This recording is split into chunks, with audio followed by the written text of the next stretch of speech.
Hey guys, I know I look crazy. I haven't been posting because I've been trying to give my skin just a little bit of a break. As you can see, it's breaking out pretty bad. So come oil my hair with me while I yap.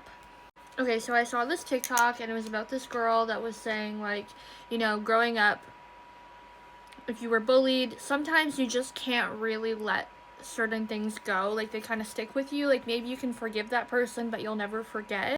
So I was bullied growing up. I mean, I was picked on by like mainly boys, but there was this one girl that used to pick on me relentlessly. Like, I remember I would see her coming out her front door and I'd be like panicking. I'd be like, oh my god, like she's coming. Like, I'm in grade 6 and she's in high school and she's bullying me. I think out of all of my bullies, like, yeah, she's definitely the one that, like, I just can't let it go because she was like awful.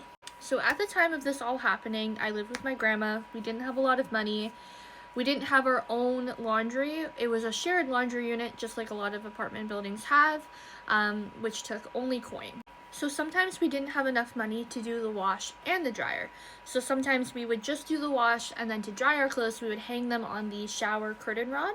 But then there were a lot of times where we didn't have the money for either. So then we would just wash our clothes in the tub or the sink, and then we would just air dry them on the curtain rod. And I'm not saying that's not an effective way to wash your clothes, it is, but at the time I was only a kid, so I wasn't washing them properly or like rinsing them enough, and we were also using like Dawn dish soap. So there were lots of times of me going to go hang out with my friends or going to school, and my clothes were still kind of damp because they didn't dry completely, and they also weren't washed very well, so they would smell kind of bad or musty. And this girl would point it out, and you might be like, oh, well, maybe she didn't know. I don't think that excuses it, but she did know. Like, everyone knew. It was kind of the talk of the town of like, oh, poor Veronica, she lives in that bachelor apartment with her grandma. They're poor, this and that. Like, everyone knew. There were a lot of times where I would have to stay at her neighbor's house because my grandma was just gone and we couldn't find her. So, like, yeah, she knew. So, yeah, she would call me musty, she would call me fat, she would call me ugly, she would tell me that I smelled bad, that I was gross, like, just, like, yeah. She would tell her siblings and her siblings' friends, who were my friends, not to hang out with me. She would make comments while I was walking by about how I smelled bad and how I had clearly never heard of a washing machine because I just wore the same clothes all the time. And then she would like snicker with her friends, who were also a lot older than me, but strangely were really nice to me when she wasn't there. And like that friend that everyone talks about is like, oh, she's mean, but that's just her love language, like, that's just who she is.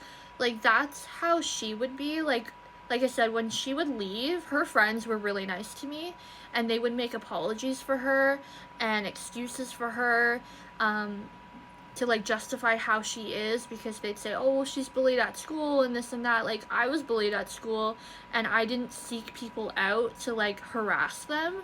Like, I wasn't the nicest person in school. I'm not going to say I was never rude to anyone, because I definitely was, but I was never like that.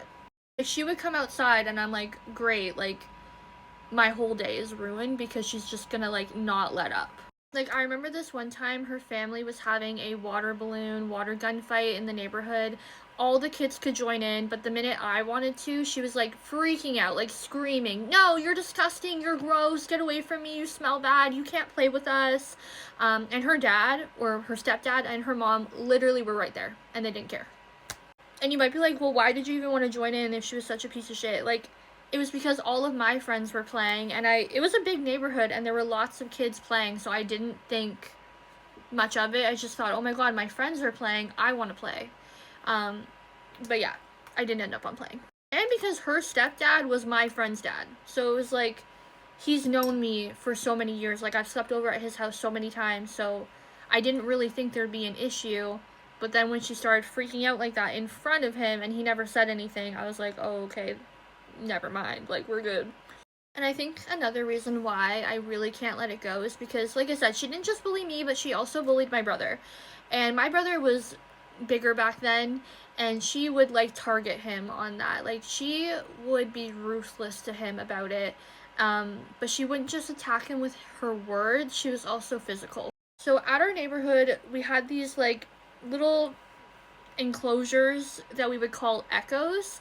So one day he was coming out of the echo, and she and this other guy went in there and they started throwing hard red balls at him and calling him fat. I was there. I remember crying and screaming and begging them to stop because they were whipping them at his face, his body, like they didn't care.